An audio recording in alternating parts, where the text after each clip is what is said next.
بسم الله الرحمن الرحیم. د تلاوت آغاز باب روانو. تلاوت شروع د پر درې خبرې وي. اعوذ بالله، بسم الله او شروع. دا اعوذ بالله خبر شوی، بسم الله کې خبرې کو تسمیه. د بسم الله ویلو 15 حالات دي.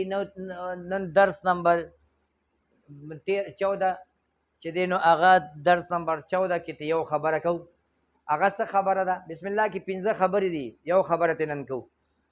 که چرته تلاوت سړی د صورت د سر نه شروع کوي نو دې ته عربی کې څه وایي؟ ابتدای تلاوت، ابتدایي صورت. شروع کول د تلاوت د صورت د سر نه. نو دغلته د بسم الله حکم دا چې دلته بسم الله ویل لازمي او ضروري دي، ځکه بسم الله د صورت د سر جز دی. او د نقشه شوله، ګوره اعوذ بالله د دې طریقې نقشه دا شوله. شروع کول تلاوت، شروع کول د صورت د سر نه. نو اعوذ بالله هم ځکه ولیکل چې اعوذ بالله بسم الله لازمي ده. بسم الله هم ولیکله او ورپسې آیات صورت سر راغی. دا د دې نقشه شوله. نو دې خبره کې دا چې مونږ وایو چې تلاوت د صورت د سر نه شروع کې، نو بسم الله ویل ضروري او لازمي دي. په دې خبره کې څلور خبرې راووتلې. یو دا چې الفاظ به د تسمیې څنګه وي، نو هغه سورت نمل کې شته دی، انه من سلیمان و انه بسم الله الرحمن الرحیم. الفاظ هلته ثابت شو. او مقام و محل د بسم الله ویلو ځای بسي ابتدایي صورت وي، ابتدایي تلاوت نه صورت. چې کوم ځای کې صورت مخې له درځي، که تلاوت منځ کې مخې له درشي، که د تلاوت سر کې مخې له درشي. درېمه خبره، بسم الله به حکمونه څو دي. نو بسم الله لازم هم ده، جائز هم ده او من هم ده. خدا چې کله تاسو 15 ځینه ووایئ دا درې حکمونه به ترې وځي. نو نن ته دا حکم راووته لازم ده. دلیل په دې باندې څه دي د بسم الله د صورت د سر جز کېدو باندې؟ دلیل دا دی چې نبی علیہ السلام ته کم وحی راغلی، جبریل علیہ السلام د لوح محفوظ نه کم قرآن راوړو، نو د هر صورت سر کې هغه بسم الله نازله کړې ده جبریل علیہ السلام. نبی علیہ السلام هم کاتبین د وحی چې کوم چې کوم دی کې به صورت ختم شو بل به شروع کېدو بسم الله به وویله. او موجوده قرآن کې د توبې نه علاوه د هر صورت سر کې بسم الله لیکل شوی ده. دا موږ سره دلایل شو په ټولو خبرو باندې. بسم الله الرحمن الرحیم. درس نمبر 15 او د بسم الله دویمه خبره. تاسو ته وایم بسم الله کې 15 حالات دي، درې حکمونه به راوځي. که چېرته تلاوت درمیان کې تلاوت جاری دی او مخې ته د بل صورت د توبې نه علاوه درغی، سورت برات او سورت توبې نه علاوه مخې ته بل صورت راغی، نو دغلته هم بسم الله ویل ضروري او لازمي دي. ولې؟ بسم الله د صورت د سر جز دی.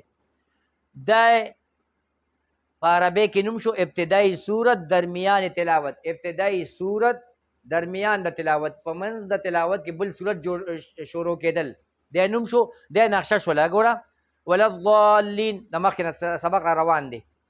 د یو صورت ختم شو ولا الضالین سره، بیا د بسم الله ویله او بیا د بل صورت الف لام میم سره شروع کړه. دا طریقه شو. نو دلته بسم الله هم لازمي ده. دا طریقه کې چاله تلاوت دوران کې مخ له درله، دلته بسم الله الرحمن الرحیم ویل ضروری او لازمي وي.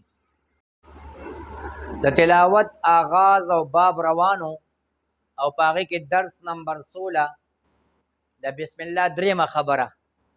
د بسم الله ویلو نه ویلو درېمه خبره هغه سوا چې تلاوت جاری وي، په منځ د تلاوت کې مخې ته سورت توبه درشي. که بل سورت درشي بیا خو بسم الله لازم وه. که سورت توبه درشي مخې ته، نو دلته د قراو، فقهاو، صرفیان، نحویانو د ټولو اتفاق دی بسم الله نه ویلو باندې. بسم الله ممتنع ده، منع ده داسې حالت کې چې په منځ د تلاوت کې سورت توبه مخې درشي. دغلته د بسم الله ویل د اتفاق سره منع دي. نو د دې طریقې به په عربی کې داسې طریقه جوړېږي، ابتدای براعت درمیان تلاوت. ابتدای براعت درمیان تلاوت. تلاوت جاری دی مخې ته سورۃ توبه شروع کیږي. دغه دوران کې بسم الله اتفاقا منع ده. فقها، قرا، نحویان، صرفیان ټولو د اعتبار سره منع ده، نه به وي. نو چې بسم الله دې وغورځوله، نو بسم الله د یو صورت او د بل صورت په منځ کې د پول کار ورکوي. نو چې بسم الله اتفاقا منع شو نه به وي، نو بیا درې وجې دته علما او قرا روغ کې دي. درې نورې وړې طریقې دته روغ کې دي. یو د وقف بل دی وصل بل دی سکتا. وقف څه ته وایي؟ قطع الصوت مع النفس، اواز او سا به دواړه ختم کی. لکه ادا درته کوم ان الله بكل شيء عليم، اواز او سا بند شي. براءة من الله ورسوله، بغیر بسم الله با براءة شروع. وصل څه ته وایي؟ پیوستوالی ته وایي. وصل اصطلاح کې دی ته وایي چې اواز او سا دواړه جاری وي، د وقف خلاف. اواز او سا به دواړه جاری وي یو بل سره. د سورې توبې د انفال آیاتونه به یو بل سره وتړي په یو سا. ان الله بكل شيء عليم براءة من الله، دا وصل شو. سکته څه ته وایي؟ چې نیم وقف او نیم وصل یي. څه؟ قطع الصوت بلا نفس، اواز به کټ کې ختم کې، خو سا به د جاری وي، سا به نه خوري. څنګه؟ ان الله بكل شيء عليم براءة من الله ورسوله، دا سکتا. نو دا درې واړه لارې دا جایز شولې په داسې طریقه کې. او دا دلته آیات دی ابتدای براءت درمیان تلاوت. د دې نقشه دا چې د سورة انفال اخیری آیات او سورة توبې ړومبنی آیات بغیر بسم الله، دا نقشه شو. الرحمن الرحیم درس نمبر 17 او د بسم الله ویلو نه ویلو څلورم بحث. که تلاوت سړی د سورة توبې د سر نه شروع کی، آغاز دیم د تلاوت دی او سورة توبه د سر نم شروع کې، یعنی ابتدا د تلاوت می او ابتدای د براءت می، د عربی شوله. شروع د تلاوت د سورة توبې د سر نه تلاوت هم شروع کی او سورة براءت هم شروع کی. دی دوران کې اختلاف راغی په بسم الله کې. اعوذ بالله خو لازم د ولې ابتدا د تلاوت ته. بسم الله ویلو کې او نه ویلو کې اختلاف راغی. قرآ ټول قاریان ای په نقل تعلق ساتي، نقل شوی نه ده دغلته بسم الله، لیکل شوی نه ده. تمام قرآ او اکثر فقها په دې دي چې دلته بسم الله نه ویله، که څنګه چې د مخکې نه ویله. او بعضې فقها وی چې د برکت دپاره ویلې جایز دي. نو دلته حکم د جواز راغی دې دوران کې. نو که د قرآ په عمل باندې کې نو صرف تعوذ دی او براءت دی، او که د فقهاو په هغې باندې ورسره عمل کوي نو تعوذ هم دی او تسمیه جایز هم ده او بیا براءت دی. دغه ترتیب سره د قرآ په نسبت باندې چې عمل کوي نو اعوذ بالله من الشیطان الرجیم براءة من الله ورسوله، او د فقهاو په هغې باندې کې عمل کوي اعوذ بالله من الشیطان الرجیم بسم الله الرحمن الرحیم براءة من الله. خو قرآ که دلته یا تاسو سره اتفاق کوي علماو سره بسم الله چا وویله نه صورت د سر په نیت بني.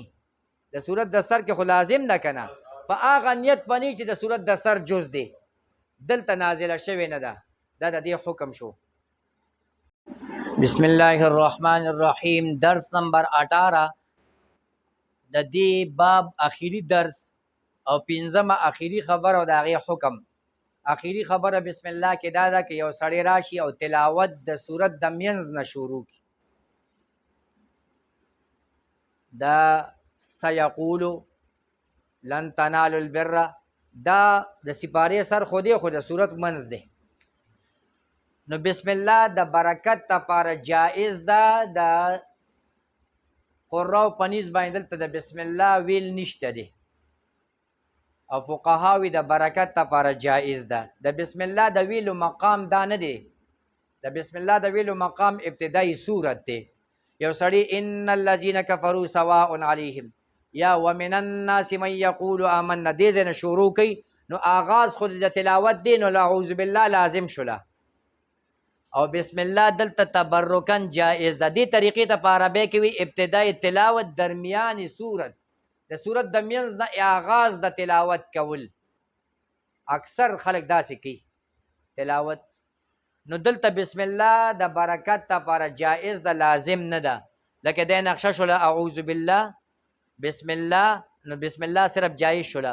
او ان الذين كفروا آیات راغی صورت را نه ګوره